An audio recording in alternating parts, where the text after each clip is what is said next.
भूतों का गिल्ली डंडा। सोनलपुर के एक छोटे से गांव में एक जग्गू नाम का छोटा सा बच्चा अपने पिता घनश्याम और अपनी माँ सुमित्रा के साथ रहता था। जग्गू को गिल्ली डंडा खेलना बहुत ही पसंद था, इसीलिए वो सुबह ही अपने दोस्तों के साथ गांव के मैदान में गिल्ली डंडा खेलने चला जाता था। अरे ओ राकेश, देखना इस बार मेरी गिल्ली बहुत दूर जाएगी और साथ ही इस बार की शर्त मैं ही जीतूंगा।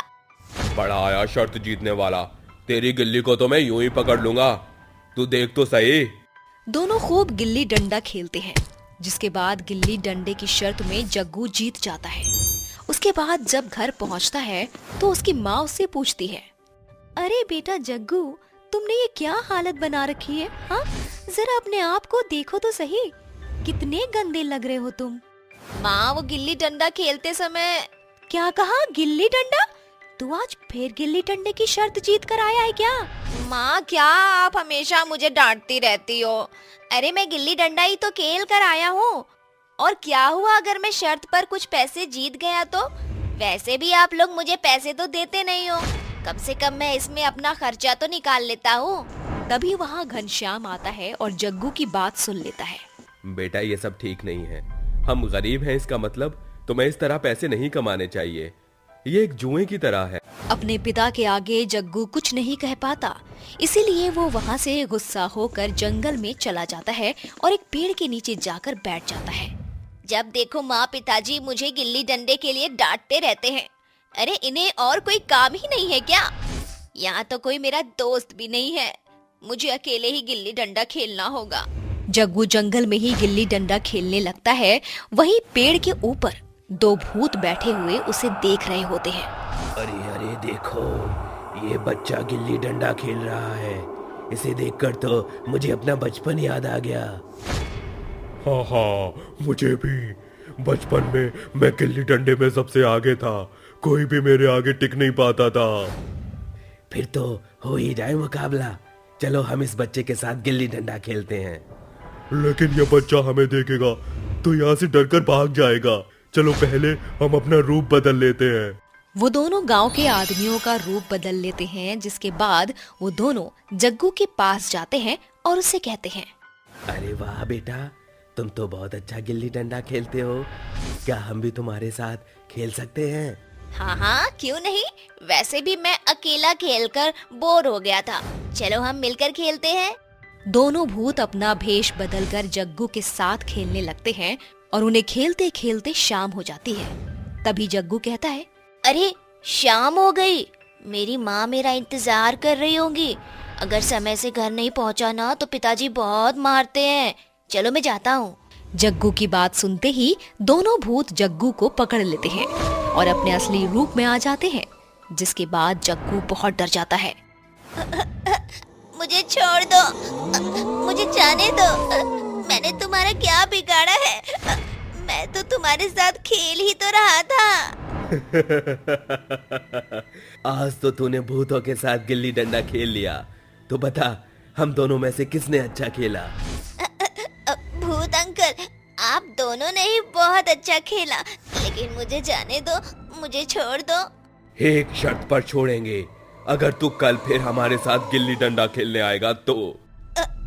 हाँ, बिल्कुल मैं आऊंगा और समय से पहले ही आ जाऊंगा, लेकिन मुझे जाने दो अभी। अगर तू कल समय से नहीं आया तो मैं तेरे घर आकर तुझे और तेरे माता पिता को कच्चा खा जाऊंगा। ये कहकर दोनों भूत उसे छोड़ देते हैं, जिसके बाद वो जंगल से भागता हुआ सीधा अपने घर आकर रुकता है। उसकी फूली हुई सांस देखकर उसकी माँ उससे पूछती है, अरे जग्गू बेटा, क्या हुआ तुम्हें? बताओ मुझे, किसी ने मारा है क्या तुम्हें? जग्गू बहुत डरा हुआ होता है, इसीलिए वो चुपचाप जाकर अपने कमरे में लेट जाता है। अरे जग्गू की माँ, ये जग्गू को क्या हुआ है जो बिना किसी से कुछ कहे ही अपने कमरे में चला गया? अरे आप ही ने सुबह उसे डांटा था, अब देखो अपनी डांट का नतीजा, पिता होकर अपने बेटे को नहीं मना सकते। सुमित्रा और घनश्याम दोनों ही जग्गू के लिए परेशान हो जाते हैं। वहीं दूसरी तरफ जग्गू को ना चाहते हुए भी भूतों के साथ गिल्ली डंडा खेलना पड़ता है। एक दिन वो जंगल से वापस आ रहा था, तभी रास्ते में उसे उसका दोस्त राकेश मिल गया। जग्गू, ओ जग्गू, कहाँ जा रहा है? कितने दिन हो गए तूने मेरे साथ गिल्ली डंडा नहीं खेला। चल आजा गिल्ली डंडा खेलते हैं। कोई गिल्ली डंडा नहीं खेलना मुझे, चले जाओ यहाँ से तुम। जग्गू वहाँ से रोता हुआ अपने घर पहुँच जाता है और उसे इतना परेशान देखकर उसके पिता घनश्याम उसके पास आते हैं और उससे पूछते हैं, मैं तुम्हारा पिता हूँ, तुम चाहो तो मुझे अपनी परेशानी के बारे में बता सकते हो बेटा। हम दोनों मिलकर कोई ना कोई हल जरूर निकाल लेंगे। अपने पिता का ये बर्ताव देख जग्गू खुश हो जाता है और वो बड़े ही नरम तरीके से भूतों के बारे में अपने पिता को बताता है। रो मत बेटा, मैं तेरे साथ हूँ। अब हम दोनों मिलकर उन भूतों का गिल्ली डंडा निकालेंगे। अगले दिन जग्गू अपने पिता के साथ जंगल में भूतों के साथ गिल्ली डंडा खेलने चला जाता है। अरे ये किसको ले आया तू? ये हमारे गांव के गिल्ली डंडा चैंपियन हैं और तुम्हारे साथ गिल्ली डंडा खेलने आए हैं। ये क्या हमारे सामने टिक पाएगा?